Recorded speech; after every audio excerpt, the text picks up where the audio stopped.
I have never preached less at my church than I did in 2024.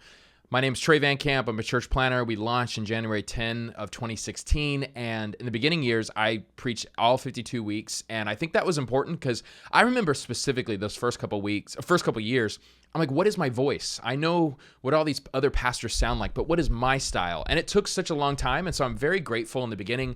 I didn't have other people around me. I didn't have a budget to spend on for any guest speaker to even travel to come to our church. But as time progressed, I have recognized a pool for me to be not behind the pulpit every single Sunday.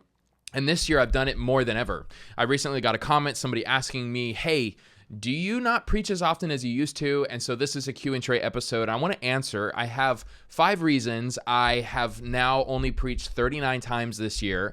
And my goal is to eventually get to the point where I preach about 32 to 35 per year. But 39 is a big, it's big for me. That's 13 other weeks I've given it to other people. 5 reasons real quick why I have kind of made this shift. Number 1, I learned from my spiritual director. He says, don't create systems you need vacations from. And so preaching 52 weeks a year, what a joy, what a privilege. I've done it. It's amazing.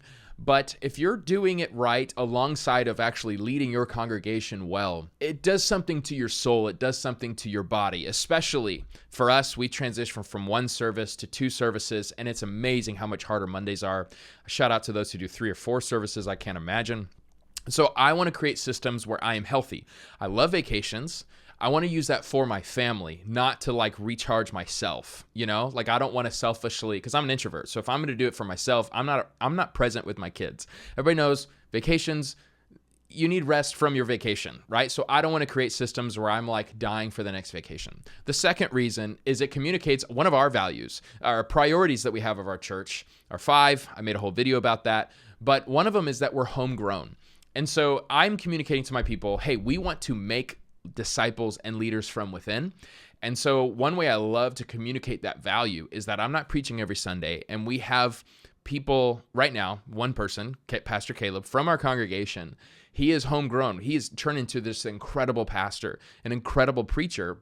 And I think it communicates that, like, hey, we give people opportunities. I don't want to be that lead pastor that hogs the mic. The third reason is our people need different voices. I had somebody tell me recently out in the sound booth, he's like, oh, Pastor Caleb's preaching today. That's awesome.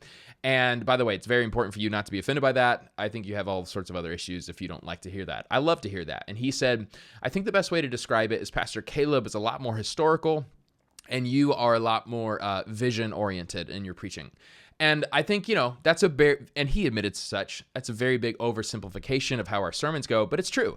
Like Pastor Caleb brings a different angle to the text than I would, because the Lord uses our personalities and our wirings and our voices differently. And our people need different types of voices to grow in their faith.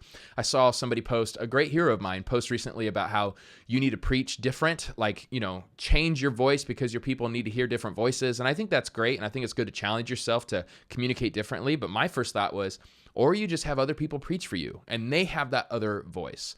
Reason number 4, I love leading by preaching. That's kind of always been my strong suit in my ministry. But I'm learning, it's very important for me to remember that I can also very much preach by leading. And so just because I'm not preaching on a Sunday morning, I can have 5 very important conversations throughout that week. I can shepherd my people by praying for them and thinking about the future in such a way that when I come Sunday, I don't come on Sunday morning thinking, man, I haven't done anything this week, or man, I'm not leading my people today. I'm doing that throughout the week. And I think the longer I've done ministry, the more I realize how significant every other day of the week is in forming your people and leading them to become disciples.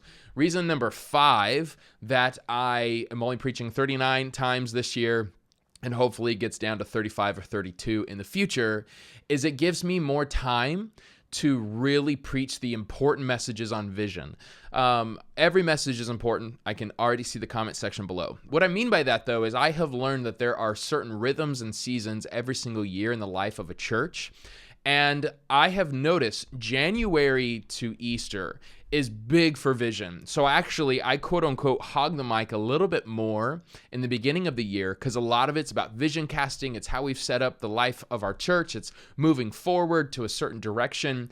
And so I really feel it's my responsibility to lead those moments. But there are many times, like in the middle of summer or October through December, where I feel like what our people need is just good exegetical, good faithful preaching. And it doesn't necessarily have to be this vision casting or anything of the sort. Now, you're always casting a vision when you're talking, but please hear me out, right? So I just think there's different rhythms and seasons. And so I get myself ready. I'm now almost like I've been viewing the last few months as like a hibernation period for me, because January I'm coming out strong and excited about the future. And not to say I haven't been doing anything these last 3 months, but I have been meditating and praying and reading and preparing a whole lot more for 2025. And so that's why I do that. Let me know down below your comments. Do you preach 52 times a year? Or do you go to a church where they preach every Sunday? Do you like that? Do you not like that? Go buy my book, The Non-Anxious Pastor, if becoming a healthy pastor is interesting to you. Thank you for watching today's video. This is the video I think you should watch. This is the video YouTube says you should watch.